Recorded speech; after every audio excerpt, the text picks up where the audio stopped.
Hello everyone, আসসালামু আলাইকুম। সবাই কেমন আছেন? আশা করি সবাই ভালো আছেন। এই তো এখানে সকালের নাস্তা বানাচ্ছি, আর বাহিরে তো আকাশের অবস্থা খুবই খারাপ। মনে তো হইতেছে অনেক বৃষ্টি আসবে, কিন্তু পরে তো আর বৃষ্টি আসে না। বৃষ্টি আসুক আর যাই আসুক না কেন, সকালের নাস্তা তো বানাতেই হবে। এই তো এখানে আবার আমি ঘি দিয়ে পরোটা ভেজে নিতেছিলাম। রুটি বানাই আর যাই করি, পরোটা তো লাগবেই। পরোটা বানালে তো চা দিয়ে খাবো, চা দিয়ে তো পরোটা খেতে অনেক ভাল লাগে আমার। আর মাহিন তো চা খেতেই চায় না, এই কারণে অল্প একটু চা বানাইছিলাম। আজকে তো পরে অবশ্য খাইছে এখান থেকে চা।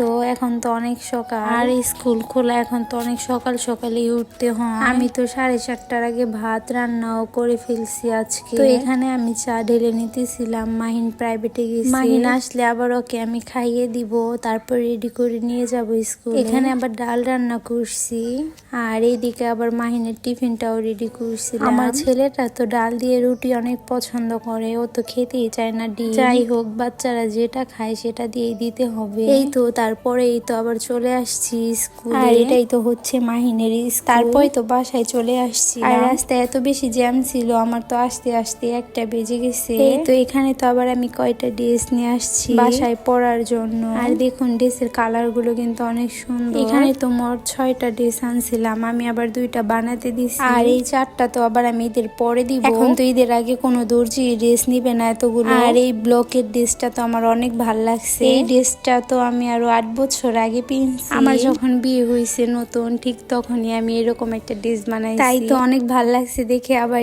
নিয়ে আসলাম এই ড্রেসটা। আর আসার সময় আবার আম নিয়ে আসছিলাম, মাহিন বলতেছে আম খাবে, তাই একটা আম কেটে দিতেছিলাম। আর আমগুলো তো নতুন উঠছে, একদমই মিষ্টি না, খেতে একদমই বাজে, কেমন টক টক, মজা না। দেখতে কিন্তু অনেক সুন্দর লাগতেছে, তাই না? কিছু মানুষ আছে উপর দিয়ে দেখতে এরকম সুন্দর, কিন্তু ভিতরে একদমই জঘন্য। যাই হোক, মানুষের কথা নাই বললাম। এখানে তো আমি কাঁচা চিপস বের করতেছি, এটা তো আমার ছেলের অনেক পছন্দ। চিপস গুলো তো আনছি আরো 1 মাস আগে, কিন্তু ভাজার তো সময়ই পাচ্ছিলাম না, তাই তো ভাবলাম যে আজকে ভেজে তারপরে বয়মের মধ্যে ভরে রেখে দিব, যখন মন চায় মাহিনের একটা একটা করে খাবে। অনেক সুন্দর কিন্তু দেখাচ্ছে, তাই না?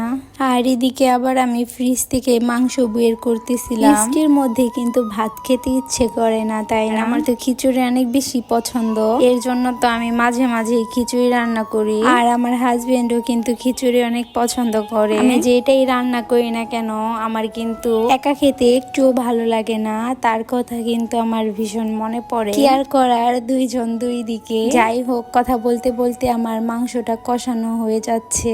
এরপরে তো আবার আমি চাল আর ডাল মেপে নিয়ে আসলাম। এখানে তো আজকে আমি পোলায়ের চাল দিয়ে খিচুড়ি রান্না করতেছিলাম। এইদিকে তো খিচুড়ির চালটা কষিয়ে তারপরে ঝোল দিয়ে দিয়েছি। এখন তো বলক এসে গেলে চুলার আঁচটা কমিয়ে দিব। আর আমার কিন্তু পোলার চালের চেয়ে ভাতের চাল দিয়ে রান্না করলে খিচুড়ি বেশি মজা লাগে। আর এই তো এদিকে আমার খিচুড়ি রান্নাও হয়ে গেছে। আমি আবার চুলায় কিছুক্ষণ রেখে দিছিলাম, চুলার জালটা একেবারে কমিয়ে দিয়েছিলাম। তারপরে দেখুন মাশাআল্লাহ কতটা সুন্দর হয়েছে, ঝরঝরা হয়েছে কিন্তু।